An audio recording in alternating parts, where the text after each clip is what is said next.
Hello বন্ধুরা, কেমন আছো তোমরা সবাই? আশা করছি তোমরা সবাই অনেক ভালো আছো। কুটন দিদি ব্লগিং চ্যানেলে তোমাদের সকলকে জানাই স্বাগত। তো আজ ছিল আমার জন্মদিন। তো আজ আমি ভাবলাম যে আজকের দিনটা আমি কিভাবে কাটালাম আর আজকের দিনে আমি কী করলাম সেই সমস্ত কিছুই তোমাদের সাথে আমি শেয়ার করব। তো চলো শুরু করি। তো প্রথমে হচ্ছে যে দেখতে পাচ্ছ আকাশটা কীরকম টাইপের করে আছে। তো আজকে ভাবলাম যে হয়তো খুব বৃষ্টি পড়বে, আর বৃষ্টি কিন্তু হয়নি। সকালে কিন্তু আকাশটা এরকম টাইপের ভার করেছিল, আর এখন তোমার বাজে হচ্ছে ভোর 4টে। আর দেখতে পাচ্ছ কত পাখি এসে বসে আছে এখানে সবাই আমাকে উইশ করার জন্য। তো সকাল থেকে প্রচণ্ড পরিমাণ কিন্তু আমার টেনশন ছিল আজকে কী করব কি না করব এই রকম সমস্ত কিছু নিয়ে। আর কিছুক্ষণ পর আমি কিন্তু স্নান টান করে সকাল সকাল বেরিয়ে পড়লাম প্রায় 10টা 10:30 এরকম সময়ে মন্দিরে। তো এখানে এটা হচ্ছে আমাদের একটা মন্দির, আর এই মন্দিরে কিন্তু শনি মহারাজ আর তোমার মা কালী এবং ব্রহ্মাদেব এই তিনটে মন্দির মন্দির কিন্তু আছে এখানে, তিনটে ঠাকুরের মন্দির। এরপর আমি চলে গেছিলাম তোমার গাছ কিনতে। আমি কিন্তু প্রত্যেক বছরই আমার জন্মদিনের দিনে গাছ কিনি। এই ভাইটা দেখতে পাচ্ছ এখানে কিন্তু প্রচুর পরিমাণে গাছ বিক্রি করছে। তো আমি কিন্তু একটু কম দাম করে গাছগুলো আমি কিনে নিয়ে চলে এসেছিলাম আমার জন্মদিনে এটা লাগানোর জন্য। এই যে দেখো এই গাছগুলো আমি তোমার কিনে এনেছিলাম আজকে। আর এখন আমি যেটা করব, আমি কিন্তু প্রত্যেকটা গাছে মাটি দেবো। মাটি দিয়ে পরে দেখতে দেখো প্রত্যেকটা গাছ আমি লাগিয়ে নিয়েছি এখানে, যেমন পেরেছি তেমন টাইপের প্লাস্টিক করে আমি গাছ লাগিয়ে নিয়েছি।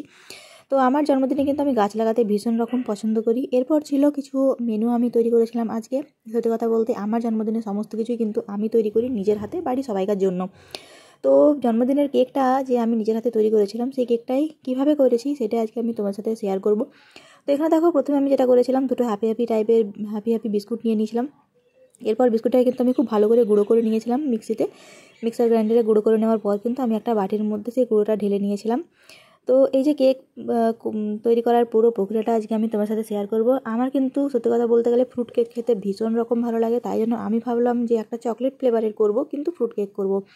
ফ্রুট কেকটা যদি চকলেট ফ্লেভারের হয় তাহলে কীরকম হয় বলো? ভীষণ রকম ভালো হয়, তাই না? তো এই চকলেট ফ্লেভারের করার জন্য কিন্তু আমি বিস্কুটটাকে এখানে নিয়ে নিয়েছিলাম, হ্যাপি বিস্কুট। আর তারপর আমি যেটা করছি এখানে দেখো প্রত্যেকটা গুঁড়োটাকে কিন্তু বিস্কুটের গুঁড়োটাকে কিন্তু খুব ভালো করে আমি এখানে তোমার নিয়ে নিয়েছি। এরপর এই বিস্কুট গুঁড়োর সাথে আমি মিশিয়ে নেবো প্রায় 1 চামচের মতো, প্রায় 2 চামচের মতো এখানে আমি ময়দা মিশিয়ে নেবো।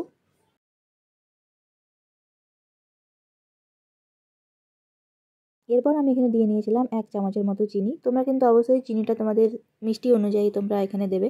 আমি এখানে দিয়ে নিয়েছিলাম প্রায় 2 চামচের মতো চিনি এখানে। এরপর আমি এখানে দিয়ে নিয়েছিলাম বড় চামচের 1 চামচ তেল, সাদা তেল আমি এখানে কিন্তু ব্যবহার করেছি। এরপর মনে হলো যে তেলটা হয়তো একটু কম হবে, তাই জন্য আমি আরেকটা চামচ তেল এখানে দিয়ে নিলাম। এরপর আমি এখানে দিয়ে নিয়েছিলাম 2 চামচের মতো তোমার দই, এরকম বড় চামচেরই 2 চামচ দই। পরে প্রত্যেকটা জিনিসকে কিন্তু খুব ভালোভাবে আমি নাড়াচাড়া করে একটা সফট ব্যাটার তৈরি করে নিয়েছিলাম।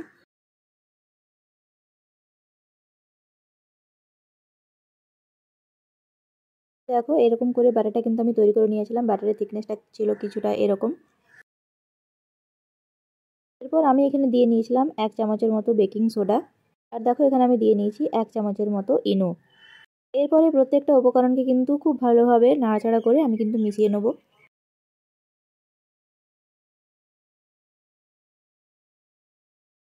তো কিছুক্ষণ আমি দিয়ে নিয়েছিলাম রেস্টে রাখার জন্য, রেখে নিয়েছিলাম। এরপর দেখো আমি এখানে নিয়ে নিয়েছি ড্রাই ফ্রুটস, নিয়ে নিয়েছি টুটি ফ্রুটি, আমন্ড, কিশমিশ এবং নিয়ে নিয়েছিলাম তোমার মোরব্বাটা হচ্ছে চাল কুমড়োর মোরব্বা, এটা আমি বাজার থেকে কিনে নিয়েছিলাম। এই টুটি ফ্রুটিগুলো কিন্তু আমি আগে থেকেই বানিয়ে রেখেছিলাম, বানানোটার প্রসেস কিন্তু আমি দিয়ে নিয়েছি, যারা দেখোনি তারা কিন্তু দেখে নিও।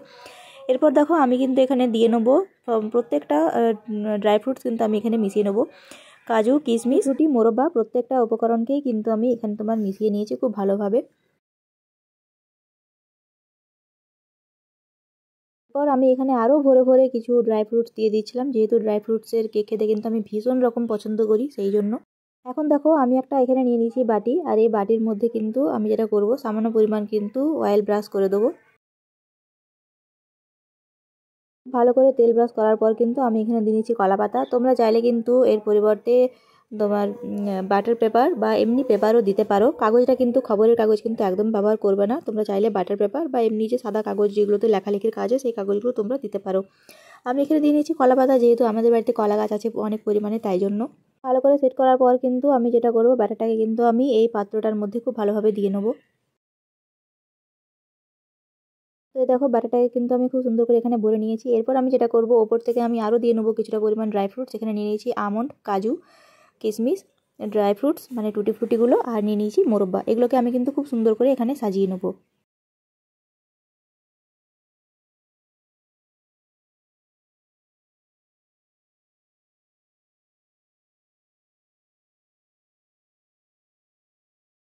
ও কেকটা কিন্তু দেখতে এরকম টাইপের ঠিক লাগছে। আর এখানে দেখো আমি তোমার জ্বালিয়ে নিয়েছি হচ্ছে উনুন। এই উনুনটা কিন্তু আমি একদিন আগেই বানিয়েছিলাম। তো তারপরে কিন্তু এই উনুনের মধ্যে দেখো আমি দিয়ে নিয়েছি বালি, তার উপরে দিয়ে নিয়েছি এই যে কেকটা। এরপর আমি যেটা করবো, আমি কিন্তু ওপর থেকে খুব ভালো করে ঢাকা দিয়ে নেবো। তো প্রায় 45 মিনিট পর কিন্তু আমি একটা কাঠি ঢুকিয়ে দেখে নিয়েছিলাম কেকটার গায়ে যে কেকটা আমাদের ভালো করে বেক হয়েছে কিনা। দেখলাম যে হ্যাঁ, একদম পারফেক্টভাবে বেক হয়ে গেছে, কাঠির গায়ে কিন্তু কোনো কিছু লাগছে না। তার মানে ভেবে নিতে হবে যে একদম ভালোভাবে কিন্তু কেকটা বেক হয়ে গেছে। এরপর আমি যেটা করেছিলাম, আমি কিন্তু এটাকে একটা থালার মধ্যে নিয়ে নিয়েছিলাম কেকটাকে। তো এই কেকটা কতটা সফট হয়েছে তোমাদেরকে একটু আমি দেখাই।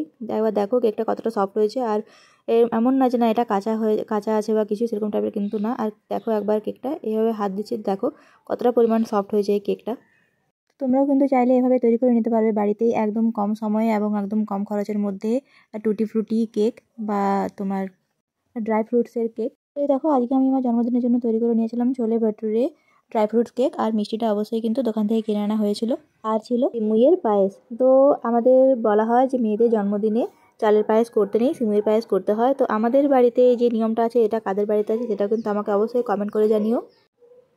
আর তোমরা কারা কারা তোমাদের জন্মদিনটা কীভাবে পালন করো সেটাও কিন্তু আমাকে অবশ্যই জানিও। আমার মতো গাছ পাগল কারা কারা আছো সেটাও কিন্তু আমাকে অবশ্যই কমেন্ট করে জানিও। অনেকেই কী করে, তারা তাদের জন্মদিনে ওদেরকে ইনভাইট করে, কেক কাটে। আমি যেটা করেছি সেটা কিন্তু একদমই আলাদা। আমি সবার আগে কিন্তু ঠাকুরকে প্রণাম করেছি। ঠাকুরকে প্রণাম করার পর আমি গেছিলাম মন্দিরে। তারপরে আমি গাছ এনেছি দোকান থেকে, মানে বাজার থেকে গাছ কিনে নিয়েছি। গাছ কিনে আনার পর কিন্তু সেগুলোকে লাগিয়েছি। এরপর আমি আমার নিজের জন্য এবং আমার বাড়ির সবাইকার জন্য কিন্তু খাবার দাবার বানিয়েছি। তো আজকে আমার জন্মদিনের ভিডিওর ব্লগিংটা এখানেই আমি শেষ করছি। সবাই খুব ভালো থেকো, সুস্থ থেকো। খুব তাড়াতাড়ি দেখা হবে তোমার সাথে পরের ভিডিওগুলো নিয়ে। আর আমি অবশ্যই কিন্তু ছোলে ভাটুরে এবং পায়েসের রেসিপি তোমার সাথে শেয়ার করে দেবো। আর কেকের রেসিপিটা যারা যারা বুঝতে পারোনি, আমি কিন্তু এটাকে পরে আবার শেয়ার করে দেবো। তোমরা অবশ্যই কিন্তু সেটা দেখে নিও। তো আজকের ভিডিওটা আমি এখানেই শেষ করছি। সবাই খুব ভালো থেকো, সুস্থ থেকো। খুব তাড়াতাড়ি দেখা হবে তোমার সাথে একটা পরের ভিডিও নিয়ে।